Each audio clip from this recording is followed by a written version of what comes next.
I used to chase the ROI all the time, return on investment. And over the course of time, that has evolved into what I call return on life.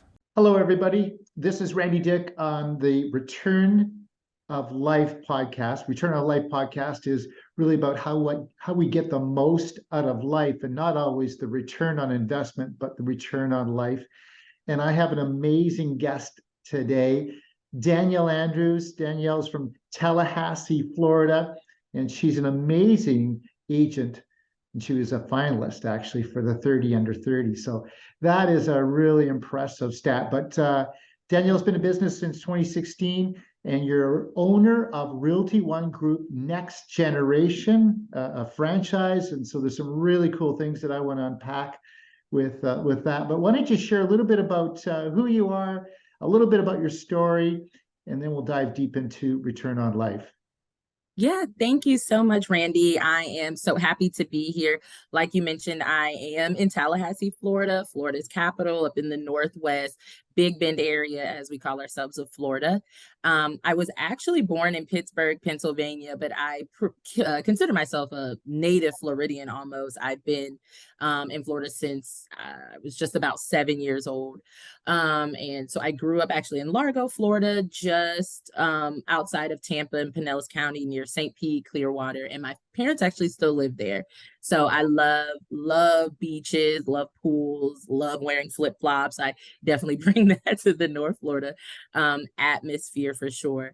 I have been in real estate now for about 7 years, and every day is so different, but I'm grateful for the opportunity to be the broker and owner of our Realty One Group franchise here in Tallahassee, the Next Generation office. And as we're rapidly growing in the last about almost a year that we've been in the Tallahassee market, we are certainly painting Tallahassee black and gold, and as we say, opening doors throughout our area.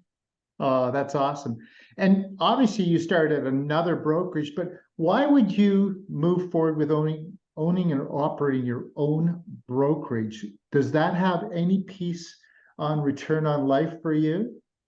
Oh, 100%. I actually started in real estate while I was teaching. And for a long time, I thought my career trajectory was going to be kind of making an impact through the education sphere. I just knew one day, like I'd be the secretary of education and, superintendent and all of these different leadership roles and helping shape and form policy and education. I always really enjoyed helping people. I dabbled back and forth at one time as being a lawyer and social work, kind of anything that was dealing with helping people. I had no idea how much you actually genuinely help people when you are in real estate and when you're doing it right. But the other piece that kind of really truly, when you examine it, combines my educational background, my knowledge and skills and ability in real estate, and my desire to help and make an impact. That really sums up being a broker, right? Because we get the true joy of seeing our agents be successful. My greatest goal is for our agents to be as successful as they want to be. If they want to sell 1 million transactions, I'm cheering you on, and we're devising a plan to figure out what that looks like. How do we help you achieve that? If there is a certain income goal that they have that they want to make, we're working together and we're training and figuring out what that looks like and helping expose to new opportunities and things. And so being a broker really definitely to me is a return on life action, because it is so fulfilling. It's so weird, but it gives me joy when an agent calls any time of the day, right? And I'm able to help guide them through a problem, something that they kind of seem stuck on and seems like, I don't know that there's necessarily a way out of this.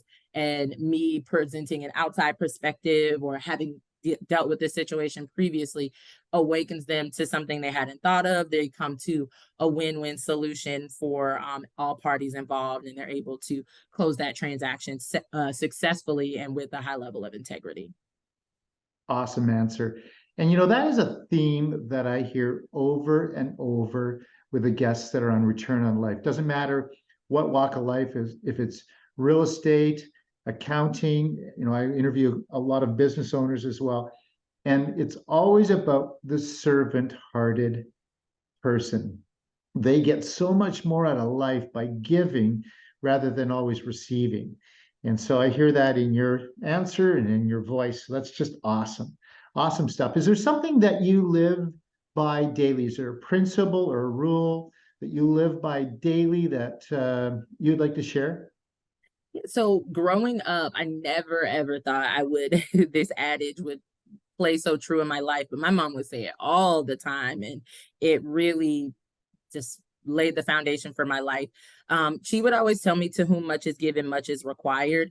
And I think that that certainly holds true in my role as a broker, in my life in general, and all that I do. I think in real estate that holds true, right? The more you add to your portfolio, there's a lot, right? The more income our agents make, their tax liability might increase those requirements.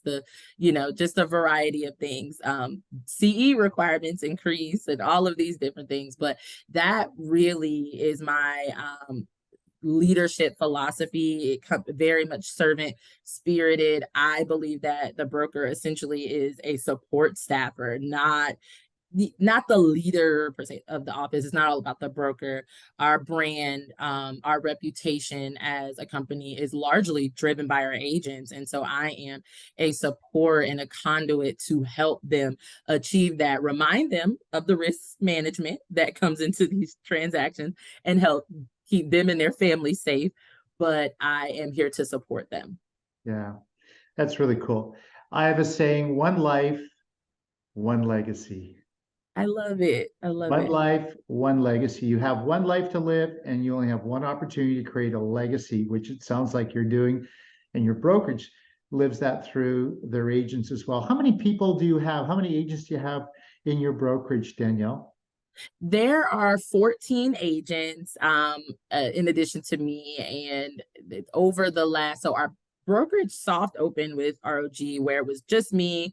We were still kind of getting some different things together, but we were officially licensed as a corporation with the state, and that was technically in June, but it was 2022, excuse me. But it wasn't until really in the fall of 2022 that we got going. We had our grand opening in November 2022.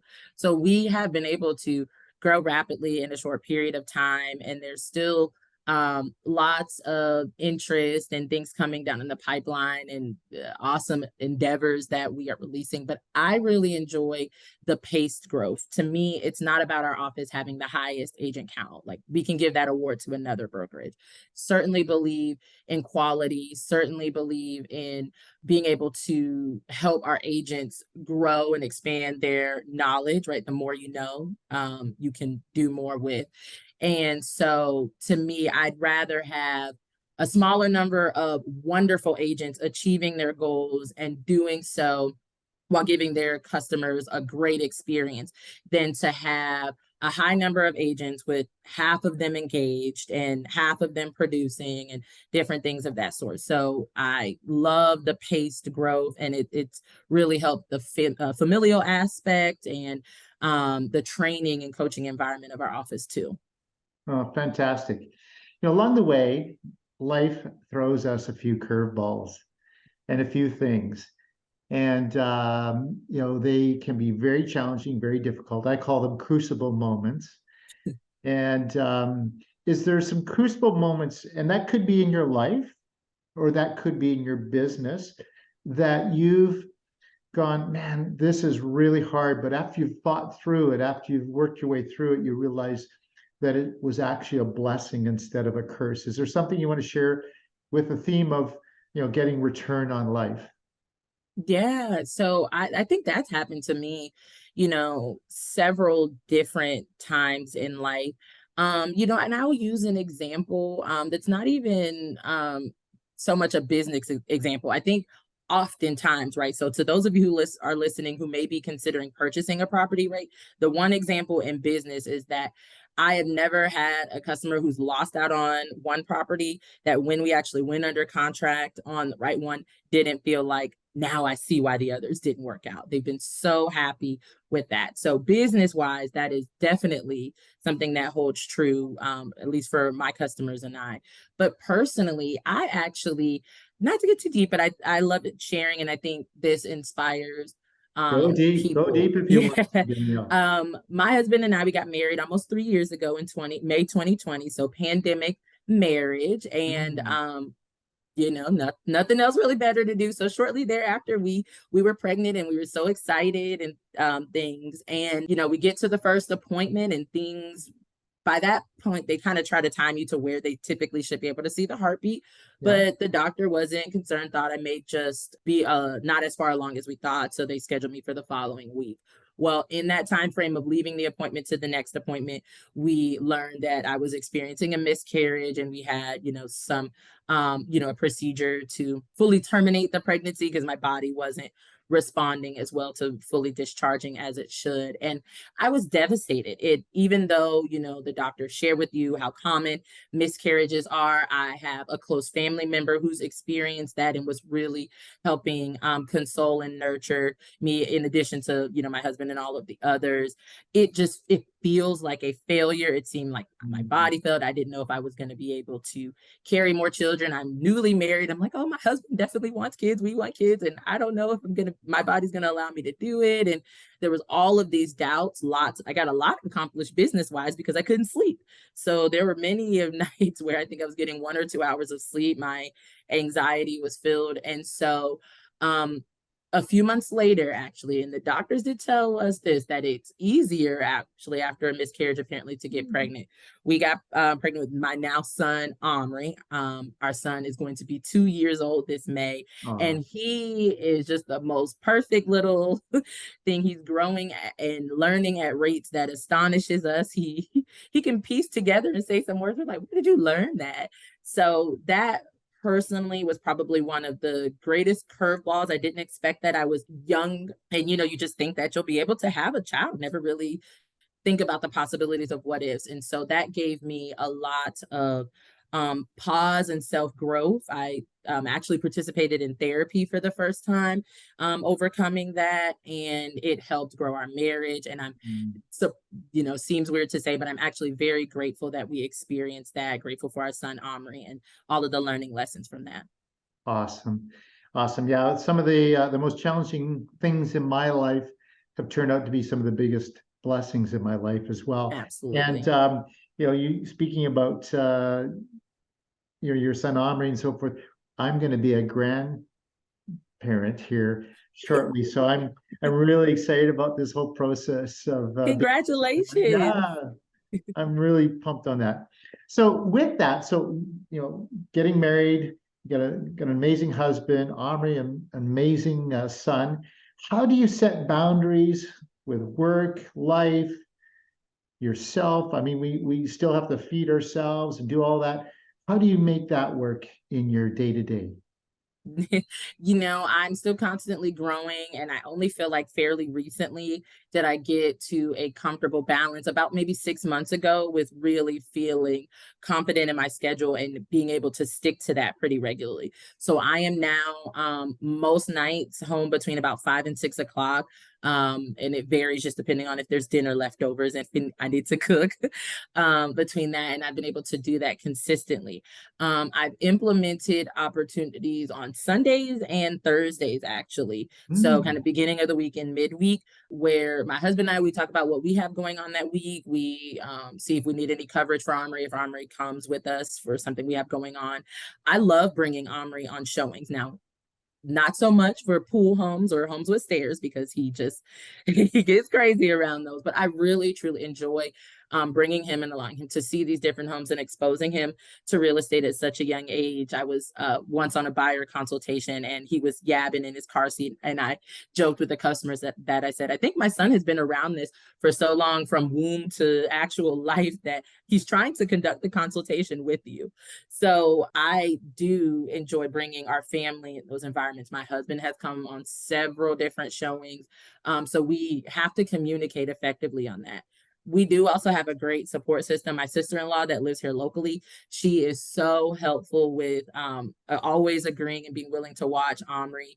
We have some cousins and things here locally. My parents often come up. So we have a great network and support system. So between all of that and making the conscious decision to choose to put my family first and come home for those few hours, and usually sometime around 8:30 or so, I'll pull my laptop back open and work on any things that are still lingering for the day. But I have made it a conscious decision that what's not done by 5, 6 o'clock just is going to be put off either this evening if it's time sensitive, or till the next day, and I'll get it done. And I am commanding my time in such a way that typically allows me to complete it.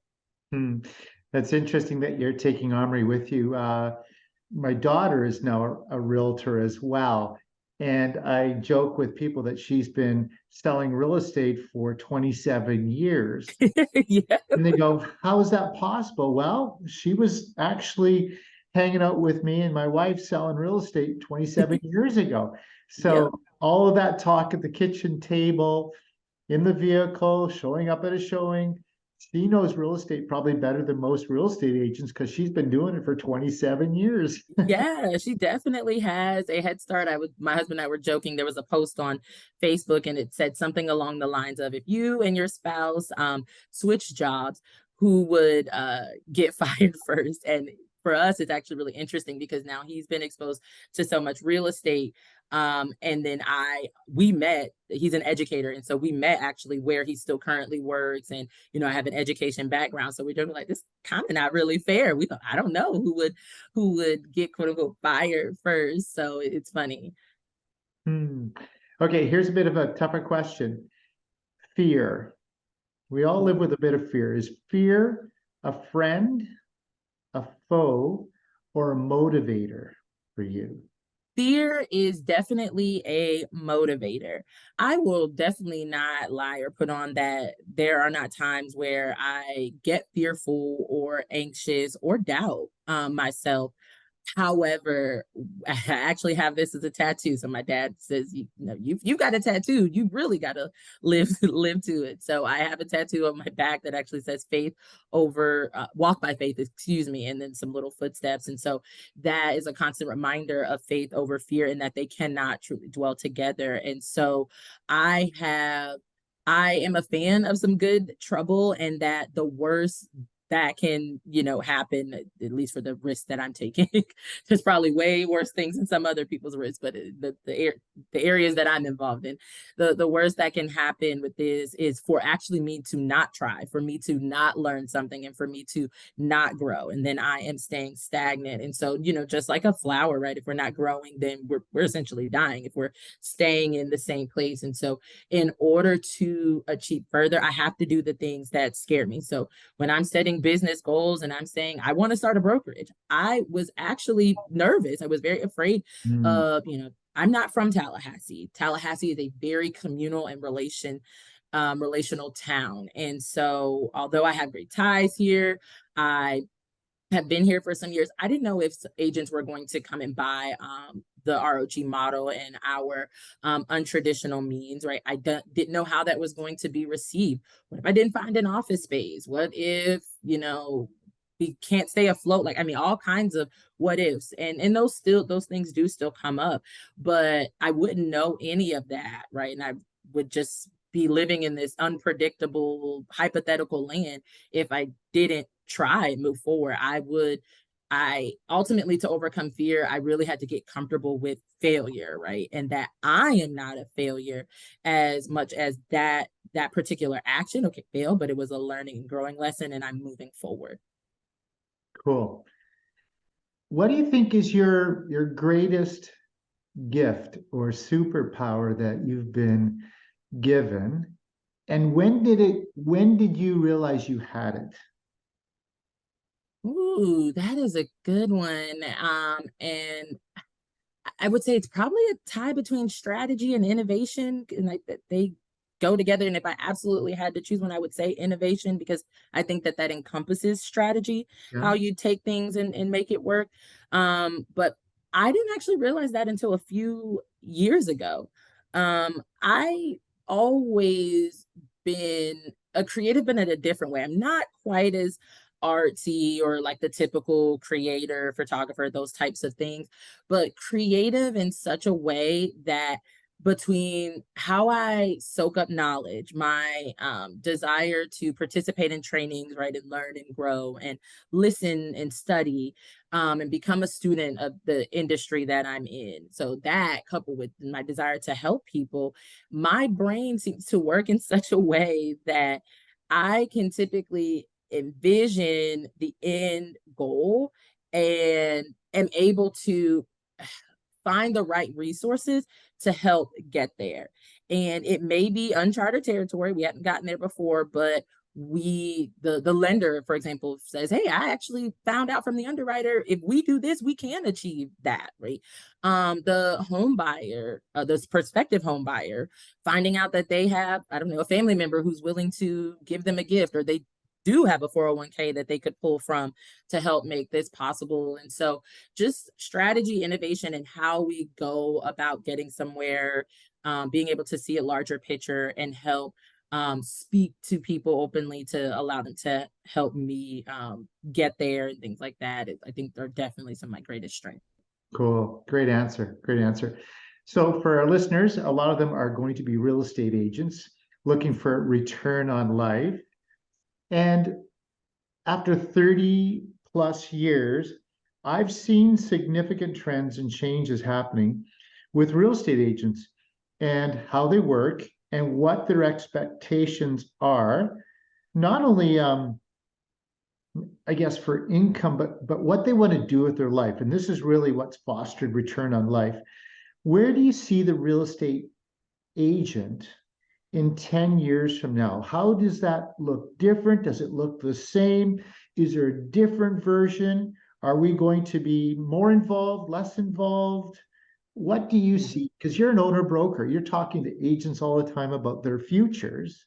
Mm-hmm. What do you see for the future of a real estate agent? Yeah, so I definitely still think that despite all of the technological advances, right, a lot of conversation around AI right now and things like that, and there's not going to be a single piece of technology that replaces us. We saw with many companies that their iBuyer type programs and things like that weren't as successful, because at the end of the day, there is not a piece of technology that can replace the knowledge, the skill set and ability of an agent. And here's a prime example. Sometimes agents get clients that want to be in a specific neighborhood, a very, very, very specific neighborhood. And they're not going to buy unless something comes up in that neighborhood. It's maybe likely one of those I have neighborhoods too where, many of those right now. right, it happens all the time. And it's usually likely one of those neighborhoods where pretty much most of the homes are the same. And so you kind of pretty much know if something comes up, my person's going to get it. It is often a common strategy to, reach out to those homeowners off market, things like that. I just structured a transaction like that and it closed at the end of March, right? Through my ability to do that off market, to bring all these pieces together, even helped the sellers of that property sell the Airbnb furniture that they had. They did this entire transaction from a distance. There's nothing that replaces that human touch. Yes, I'm sure a computer could mail that neighborhood and do all of these different things. But the idea that technology will be able to replace the agent's ability to nurture, to guide, to help advise and things like that, and provide value. Those key terms are what is not going to be replaceable. The agents who do not make themselves valuable, they absolutely will be missed. They can be replaced because there's value that's missing. So the technology will replace that.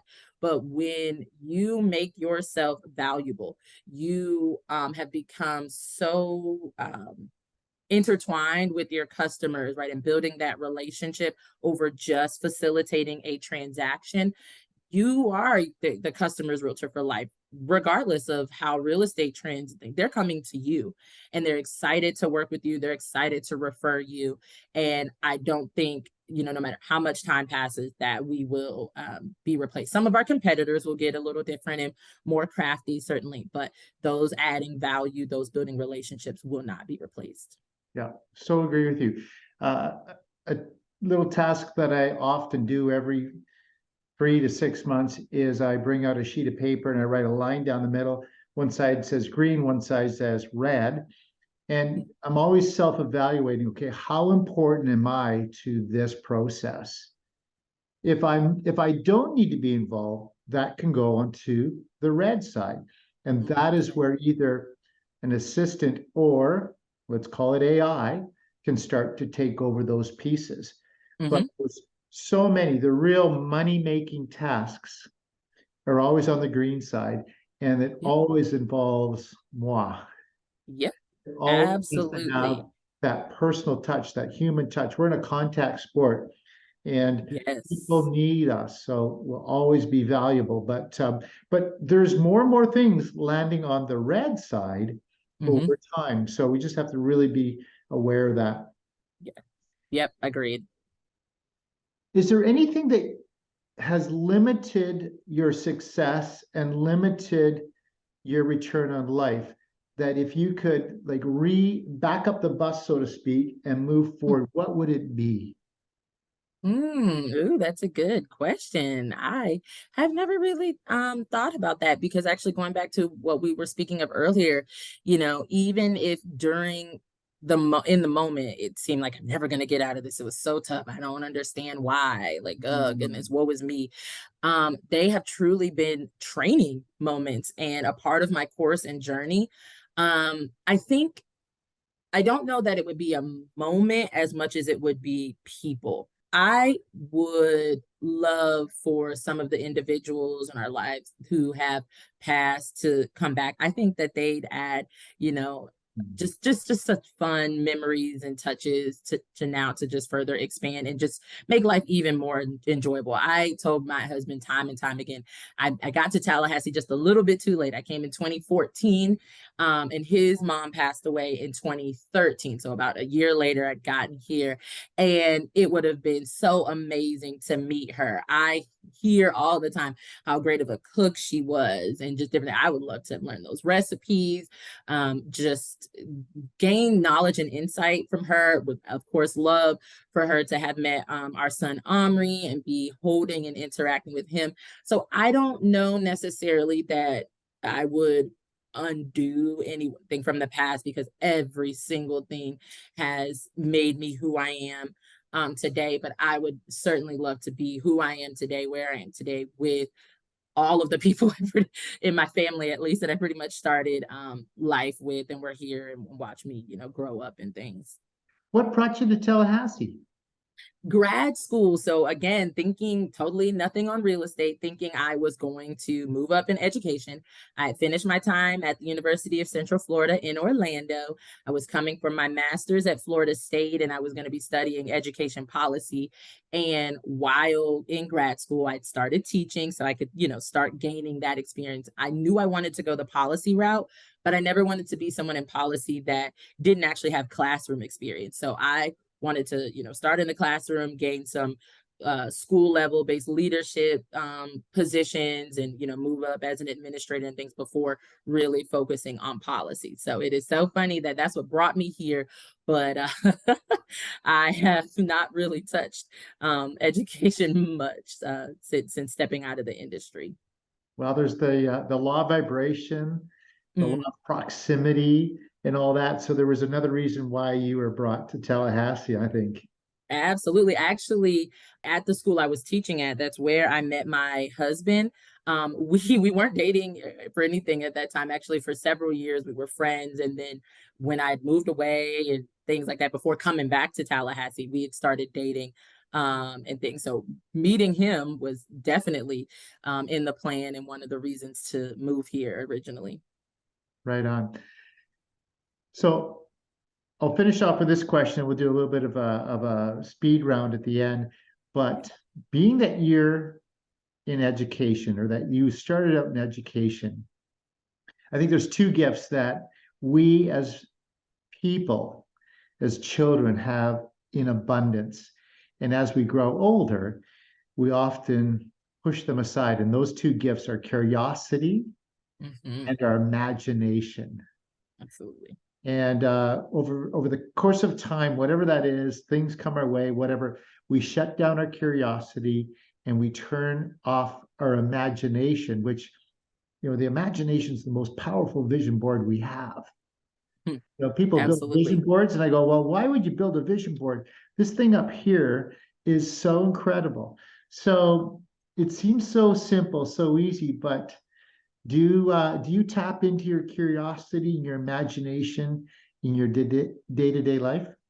Oh, yes, absolutely. And I think that's what helps those strengths that we were talking about in innovation and strategy and vision. To the greatest leaders absolutely, have to be curious and have an imagination, because I mean, so imagination's root word is image, right? And so seeing the larger picture, and realistically, I mean, it's only really crazy until it happens. And there are so many things that began in someone's imagination. The fact that we're on Zoom right now, I'm sure began in someone's imagination, and all of the just technological advancements and just even societal policies and advancements and things started in someone's imagination. Inventions started because someone was curious. And a large part of my success has been from fueling curiosity. How did this work? How did this person achieve success? Not being afraid to ask that person out to lunch, and or attend a training to gain some more information, or imagine this success, and all of these things, and work diligently and consistently to make it happen. Absolutely. Awesome. Awesome answer. Okay, so a little bit of a speed round here. We're going to try and wrap it up here on Return on Life podcast. So, when you want to get a little bit more out of life, what do you do to let your hair down? What do? You got nothing going on, you get a free day. What does Danielle do for fun? Ooh, I absolutely love binge watching TVs and shows. One of my husband and I's joint passion. So he is a film, television like enthusiast. He knows every actor's name, and so the acting is his true passion and industry. And so he's shown me so many movies. But we'll often just sometimes rewatch movies. He'll show me a new movie. We'll finally get a chance to look at a TV show that we hadn't gotten a chance to watch together, and binge those episodes, and do it while lounging across the couch. Like, I love my bed, but I have a particular spot on the couch that I love to just lounge across. I try to keep my blanket there so I can do it. And I love spending time with my family, and us, just the nothingness of being together, the laughs or different things. And so that is so much fun to me, and just a great way to decompress and relax. I love that nothingness. I love that Yes. word, nothingness. That was awesome. What's your favorite TV series, or what are you watching right now for a TV series? Oh my goodness, I constantly watch so many things. I'm like, I just recently got hip to Chicago Fire. A friend showed me that. But one of my favorite just sitcoms that I'm watching right now, Abbott Elementary. I absolutely love that show. It is Mm, so hilarious. I love, irony and, dry humor sometimes, and different things. And then especially with it being centered around education, and it's just hilarious. Love Abbott Elementary. awesome. Are you a music lover? Do like music. I laugh because I think about all the jokes my husband has made. He's also very cultured, and he knows a lot of music from different decades. I kind of, depending on the song, but I kind of cab maybe around the 80s or so. So he's like, "You never heard this song? You didn't know this?" Da, da, da, da, da. And so I do love music. Yes. Okay, cool. Text, email, or a call? Text. I just it's quicker. How about video text? Have you been doing any video text? I haven't. Now I will audio text a lot, Mm, because it's a little easier to explain sometimes. It probably means maybe I should pick up the phone, but I just love a quick text, and I love it. awesome. Audible or hardcover? Audible, I do like hardcover, but time wise, in real estate, you spend a lot of time in your car and different things. And so an audio book is just easier for me to still kind of check both boxes. Okay, cool. Last question, and I'm going to set it up a little bit because you may have to think about this one. If you were a scratch and sniff sticker, if you're a scratch and sniff sticker, what would you be? And I often go first because it's a bit of a question. Hmm. So I'll let you think a little bit on that. I am a scratch and sniff sticker. I am a pina colada with the ocean breeze smell all put Ooh. together. I love being at the beach. How about Yes, I you? love that. Ooh, I would say strawberry lemonade, right? So sweet, a little, tart or sour, I guess, but not sour bad, but more like fun loving the sweet side, like kind of like a Sour Patch Kid, but also like gonna be very firm but fair. Like, nope, we can't do this. Not doing that. So I maybe like a strawberry lemonade. I think I have a good level of mix and balance between like firm and sweet and fun and loving. That is awesome. Hey, well, Danielle, thank you so much for joining me here on Return on Life podcast. You're an amazing guest. Loved your answers. And Danielle, you're amazing. Broker owner of Realty One Group, Next Generation in Tallahassee, Florida. Love that name, Tallahassee. And just what an honor to have you. So thank you so much. Thank you so Thank you for much. having me. I truly enjoyed it. Right on. Take care. Bye.